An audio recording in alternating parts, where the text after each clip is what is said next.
So hey guys what's up, welcome to my channel Charlie photo editings. And आज की video में मैं realistic manipulation करने वाला हूँ। मतलब जैसा कि आपने थंबनेल में देखा, ऐसी फ़ोटो हम एडिट करने वाले हैं पिक्सार्ट के अंदर।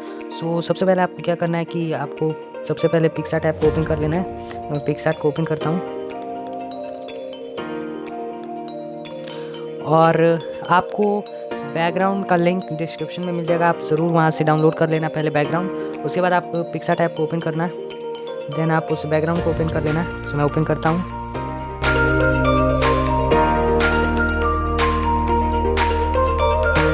तो बैकग्राउंड को ओपन करने के बाद आपको सिंपल यहाँ पे सबसे पहले आपको यहाँ पे टूल्स वाले पे से एडजस्ट पे चले जाना है, एडजस्ट के ऑप्शन पे।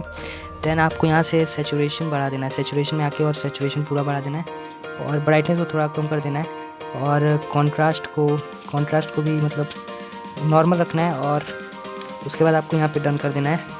उसके बाद यहाँ से आपको ऐड फ़ोटो में आना है और उसके बाद अपनी फ़ोटो को यहाँ पे इंपोर्ट कर देना है। तो मैं अपनी फ़ोटो को ओपन कर लेता हूँ। तो ये रहा वो फ़ोटो जिसका बैकग्राउंड हटाने वाला है। तो इसको आप सिंपली ओपन कर लेना है। यहाँ पे ये एक्स्ट्रा आ गया, इसको पहले हटा देता हूँ। और ये रहा वो फ़ोटो जिसका हम बैकग्राउंड हटा के यहाँ पे लगाने वाले हैं। तो सबसे पहले क्या करना है कि इस फ़ोटो को सिलेक्ट करके और उसके बाद इसका बैकग्राउंड इरेज कर लेना है। तो यहाँ सिंपली कटआउट वाले ऑप्शन में आएंगे और मैं चाहता हूँ कि बस ऊपर का जो एरिया है वो ना रहे, तो इसलिए मैं यहाँ से चलाऊँगा। आप रफली चला सकते हो यहाँ पे पहले इतना चला के और ऐसे नीचे के साइड आप बॉक्स बना देना है। देन आपको यहाँ नेक्स्ट वाले पे क्लिक कर देना है। इसके बाद ये ऑटोमेटिकली बैकग्राउंड इरेज कर देगा। तो हम वेट कर लेते हैं। सो आप देख सकते हैं यहाँ पे बैकग्राउंड इसने ऑटोमेटिकली इरेज किया है। वैसे ज़्यादा कुछ खास नहीं किया है। तो और जहाँ पे छूटा है, जैसे यहाँ पे छूटा है, तो इसको हम ड्रॉ करने के लिए सिंपली इसको जूम करके और यहाँ पेंसिल वाले ऑप्शन, ब्रश वाले ऑप्शन पे आके और ऐसे हम ड्रॉ कर सकते हैं। तो आप सही से ड्रॉ कर लेना। उसके बाद अगर कहीं पे एक्स्ट्रा हो जाए, जैसे कि यहाँ पे, तो इसको इरेज करने के लिए सिंपली इरेजर वाले टूल पे क्लिक करके और आप यहाँ से इरेज कर सकते हो। और फिर आप अच्छे से कर लेना, मतलब आप अपने हिसाब से बैकग्राउंड को इरेज कर लेना। तो मेरा यहाँ पे तो अब इतना करने के बाद आप देख सकते हो बैकग्राउंड कैसा इरेज हो रहा है। इस आई वाले बटन पे क्लिक कर दोगे तो यहाँ पे आप देख सकते हो बैकग्राउंड कैसा इरेज हुआ है। उसके बाद आपको सिंपली सेव पे क्लिक कर देना है। तो इसके बाद आपको इस फ़ोटो को अच्छे से एडजस्ट कर लेना है फ़ोटो पे। तो मैं यहाँ पे लगाऊंगा, आप अपने हिसाब से देख लेना आपको कहाँ पे सही लग रहा है। तो मैं इसको यहाँ नीचे थोड़ा मतलब यहाँ रखूँगा अपनी फ़ोटो को। तो आप पहले एडजस्ट कर लेना। सो इतना करने के बाद आपको ऊपर डन वाले बटन पे क्लिक कर देना। उसके बाद आपको यहाँ से फिर से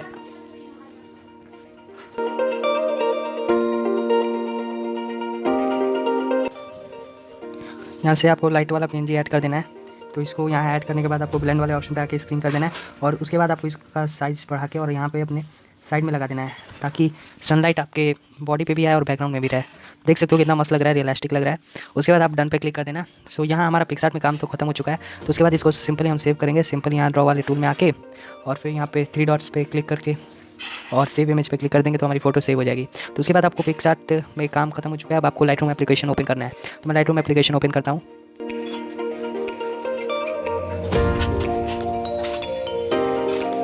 तो लाइटरूम एप्लीकेशन में को ओपन करने के बाद आपको वो जो फोटो आपने पिक्सार्ट से सेव किया उसको ओपन कर लेना है और ओपन करने के बाद आप इस फोटो को ओपन करना है।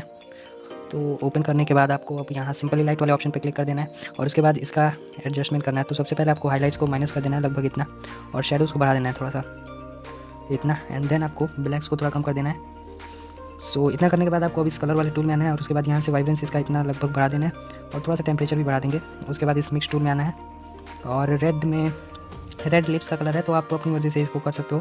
उसके बाद ऑरेंज वाले में आना है, ऑरेंज वाले में तो ये भी स्किन का टोन होता है, तो आप इसको जितना रखना चाहते हो रख सकते हो। तो मैं इसका सैचुरेशन थोड़ा बढ़ाऊंगा और लुमिनेंस बढ़ाऊंगा जिससे फेस थोड़ा ब्राइट हो जाएगा, लगभग इतना।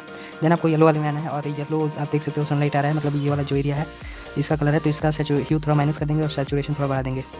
देन आफ्टर दैट आपको ग्रीन वाले में आना है और इसका सैचुरेशन पूरा माइनस करना है और ह्यू को भी लगभग इतना माइनस कर देना है।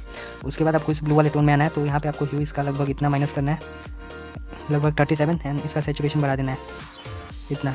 देन आपको इस पर्पल वाले में आना है, तो पर्पल का मैं सैचुरेशन माइनस करूँगा और इतना करने के बाद डन पे क्लिक कर देना है। उसके बाद आपको इस 3 व्हील वाले ऑप्शन पे आ जाना है, मतलब टोन वाले ऑप्शन पे। उसके बाद आपको यहाँ से शैडोज़ में ब्लू कलर दे देना है और उसके बाद यहाँ पे क्लिक करके और इसका सैचुरेशन माइनस कर देना है, एकदम थोड़ा सा टोन देंगे ब्लू वाला, और ह्यू लुमिनेंस भी इसका माइनस कर देना है। उसके बाद आपको यहाँ हाईलाइट वाले ऑप्शन में आके और इसका ह्यू बढ़ा देना है, मतलब येलो की साइड कर देना है और सैचुरेशन भी बढ़ा देना है। तो येलो की साइड कर देता हूँ, तो इतना सही लग रहा है। लुमिनेंस बढ़ा सकते हो आप और सैचुरेशन कम। उसके बाद डन पे क्लिक करना है, फिर यहाँ से आप क्लैरिटी थोड़ा सा बढ़ा सकते हो इतना, और उसके बाद आपको यहाँ से सिलेक्टिव टूल पे आना है और उसके बाद आपको यहाँ से सर्कल वाला ग्रेडियंट सेलेक्ट करके और सबसे पहले आपको अपने ऑब्जेक्ट पे, मतलब मेन ऑब्जेक्ट अपने बॉडी पे बनाना है, तो मैं बना लेता हूँ। उसके बाद आपको इस पर देर तक प्रेस करके और इन्वर्ट रेडियल कर देना है और उसके बाद आपको यहाँ से एक्सपोजर का थोड़ा माइनस कर देना है, जिससे कि फोकस डायरेक्ट आपके फेस पे है, मतलब मेन ऑब्जेक्ट पे है इसलिए। और उसके बाद आपको फिर से प्लस वाले आइकन पे क्लिक करके थर्ड नंबर वाला ग्रेडियंट सेलेक्ट करके और यहाँ से नीचे से बना के और इसका एक्सपोजर कम कर देना है। सो इतना करने के बाद डन पे क्लिक कर देना है और आप देख सकते हो हमारे फोटो कलर गेट भी हो चुका है। तो देखो कितना मस्त लग रहा है। तो उसके बाद आपको सिंपली इसको सेव करना है, तो सिंपली आप यहाँ पे ऊपर शेयर वाले बटन पे क्लिक करके और सेव टू डिवाइस पे क्लिक कर दोगे तो आपकी फोटो सेव हो जाएगी। सो थैंक्स फॉर वॉचिंग, और वीडियो पसंद आए तो वीडियो को प्लीज़ लाइक करना और चैनल को सब्सक्राइब कर लेना, और बैकग्राउंड का लिंक डिस्क्रिप्शन में है तो आप वहाँ से डाउनलोड कर सकते हो बैकग्राउंड को। So thanks for watching.